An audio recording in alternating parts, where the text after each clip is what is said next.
Hey guys! This is the first video in my Fallout 76 exploration series where we visit various lesser-known locations in post-war Appalachia. So with that being said, today we're going to explore the Big Maw.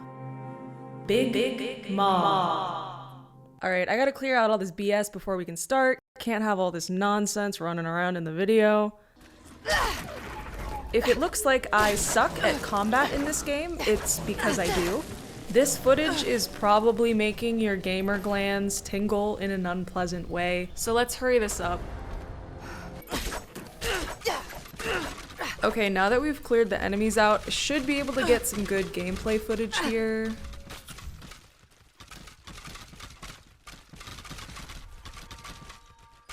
Well, we're just gonna have to deal with Jack Skellington absolutely throwing it back over here. Anyways, on with the video. For our first adventure, I'm excited to start out in my second favorite region of the map, the Mire. It's home to a lot of dark and creepy locations, with this being no exception. Big Maw is a hole in the ground outlined by jagged rocks, and like its name suggests, it resembles a big toothy mouth. To the casual observer, it appears to be a natural formation, but there are some clues that might lead us to believe otherwise.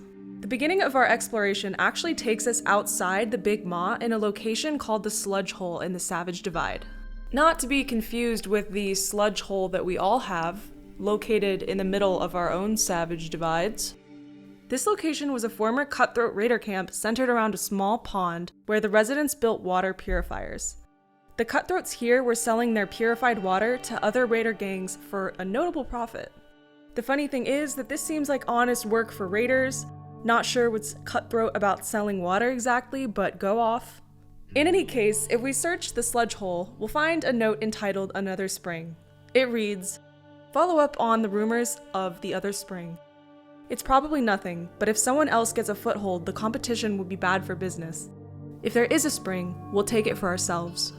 Making our way back to the Maw, we can explore a picnic area off to the side where we'll come across an ominous note on one of the tables.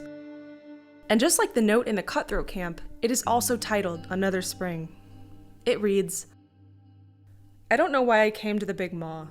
I'd never considered why we called it that. As far back as I can remember, that's just what it was called.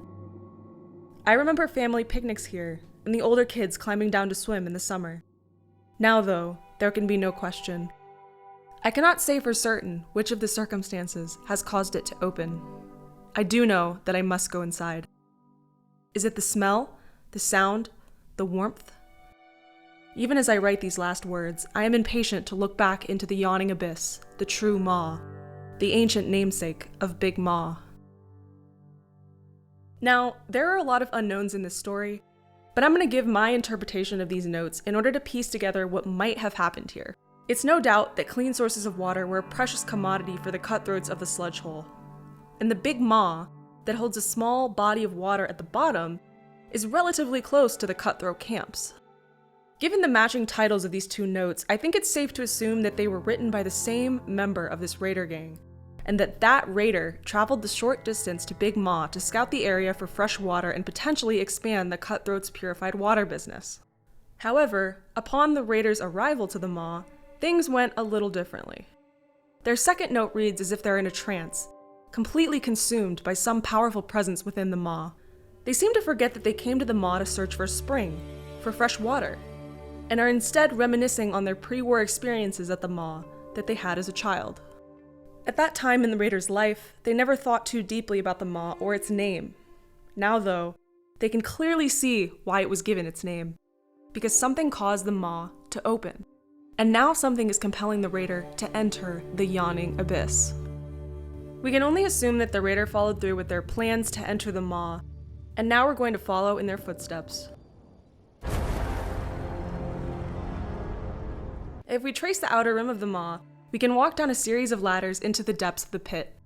On our way down, we can see several Mothman cultist totems in and around the water, along with piles of human and animal remains. There are no cultists here now, since the place is infested with floaters, so the Big Maw was probably home to an earlier sect of cultists. It seems likely that they were worshipping the same supernatural presence that urged the cutthroat raider into the Maw, and the cultists were appealing to it with living sacrifices. We have no way of knowing where these early cultists truly went, but perhaps they packed up and moved away, or succumbed to the will of their god of the Maw. Or maybe they're still here at the Maw, we just can't see them. I checked some potential hiding places, but I wasn't able to find anyone, so they could be using advanced stealth technology. There's a sacrificial altar directly in the center of the pool at the bottom of the Maw, with a dead settler resting upon it. It appears as if he was placed here intentionally, and judging by his condition, it looks as if he died recently.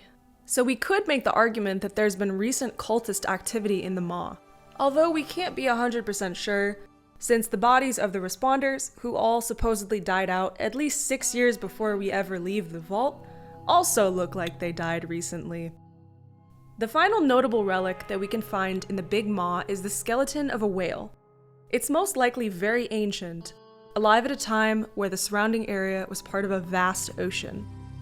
This would corroborate the Cutthroat Raiders story that the Big Maw had opened up, revealing the true Maw as an ancient namesake and revealing prehistoric beings hidden in the depths. Alright guys, that's it for today's exploration. Let me know in the comments if there are any locations you'd like me to cover next, and I'll see you in the next one.